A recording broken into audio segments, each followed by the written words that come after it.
155-379-8990.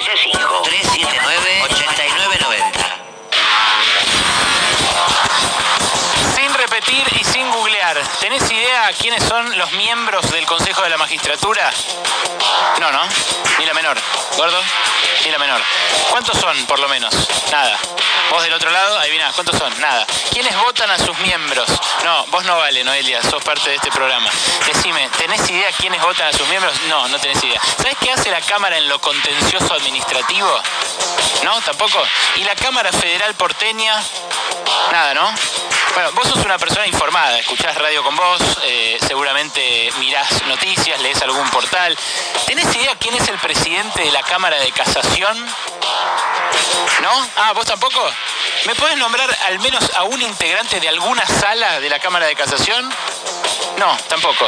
Bueno, el más opaco de los tres poderes del Estado, el más antidemocrático, el que tiene mandatos vitalicios, exenciones de impuestos que todos los demás simples mortales pagamos, el que habla en un idioma que no entendemos, que nos es absolutamente incomprensible, el que se rige por leyes que supuestamente nos cuidan a todos y a todas nosotros, pero que nadie se ocupa de enseñarnos ni de explicarnos, el único poder habilitado para meternos presos o embargarnos nuestros bienes, y que sin embargo, como te demostré recién, no tenemos la más puta idea de quién conduce, acaba de hacer su ingreso a esta gran gresca en la que se convirtió la política en la Argentina. ¿Y cómo se entra a una gresca? ¿Cómo se entra a una gresca? ¿Una de esas montoneras donde se están cagando a trompadas? ¿Cómo se entra? Pegando una trompada, claro, obvio. Así es como entró la Corte Suprema de Justicia ayer a esta gresca. Le pegó una piña a un gobierno que no se la vio venir. Para entender la irrupción de la Corte Suprema en esta gresca, hay que leer los votos de sus 5 miembros en respaldo de los jueces que Macri movió a dedo para que encarcelaran a la oposición de aquel momento. Obvio que hay que leer sus votos. Pero también hay que entender la historia de los per saltum, una irregularidad más que ahora festejan los guardianes de la República, pero que históricamente la Corte usó para tomar decisiones o en defensa propia, como lo hizo cuando declaró inconstitucional la reforma judicial de Cristina en 2013, que te puede gustar o no gustar, pero que era un intento de reformar este adefesio, que sigue siendo eso, un adefesio, o también tomó per saltum en defensa de poderosos, como cuando le allanó el camino a Menem para privatizar aerolíneas. Pero para entender bien lo de ayer, me parece que además de la historia de los per saltum y además de los votos de ayer, hay que mirar el contexto político.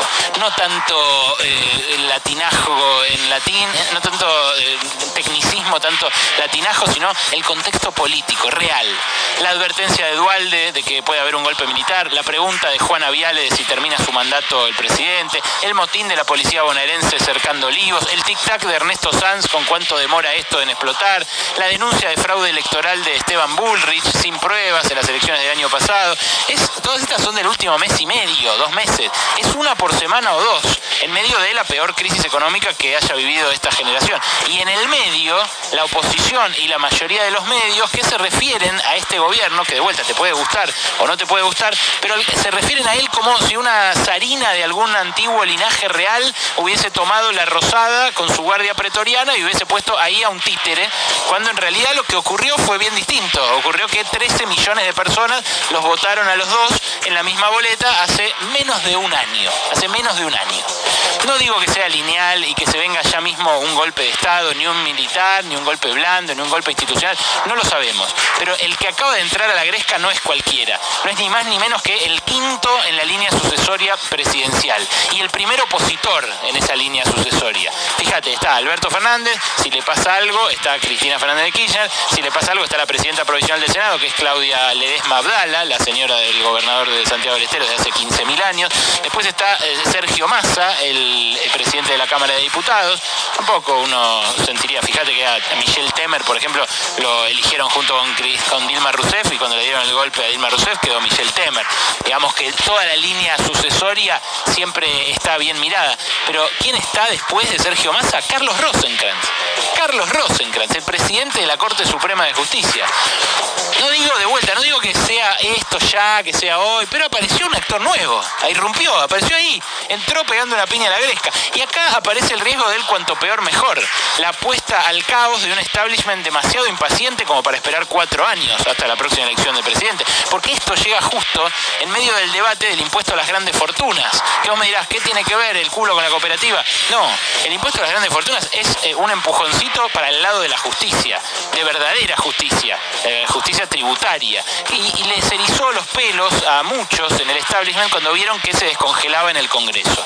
La verdad, la excusa puede ser cualquiera, que un muerto en un desalojo como Guernica, mañana vamos a ver a la mañana cómo se desenvuelve eso, le pasó a Fernando Lugo en Paraguay, que un operativo con muertos en un territorio indígena terminó en su destitución en el Congreso en un confuso episodio.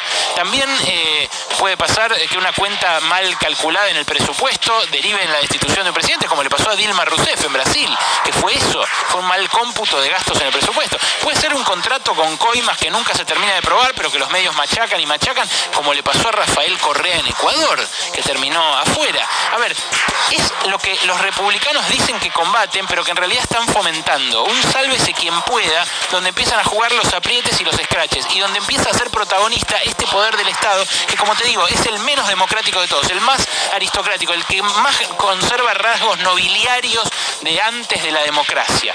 Una situación en la cual se dirime todo en la ley del más fuerte, una guerra de caravanas de autos, cacerolazos, banderazos, corridas, marchas para quemar barbijos, la ley de la selva, un estado de naturaleza del que supuestamente la Constitución nos eleva para que no se imponga el más fuerte o el más poderoso y que estemos lo más cerca posible de esa entelequia de ser iguales ante la ley, que sabemos no es real en el capitalismo, no somos iguales ante la ley, pero con ciertas instituciones protegemos, digamos, esa idea de que somos iguales o somos más o menos iguales.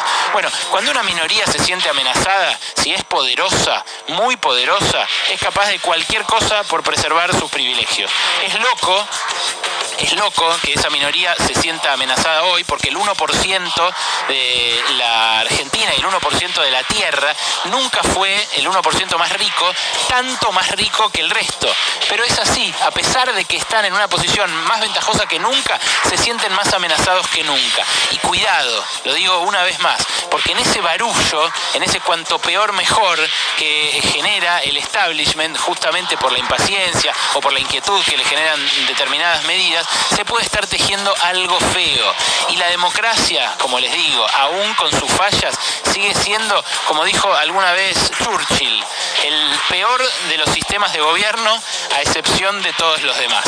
Sin democracia vamos a la ley de la selva.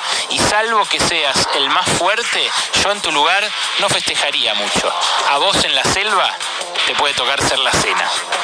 De lunes a viernes. A viernes de 3.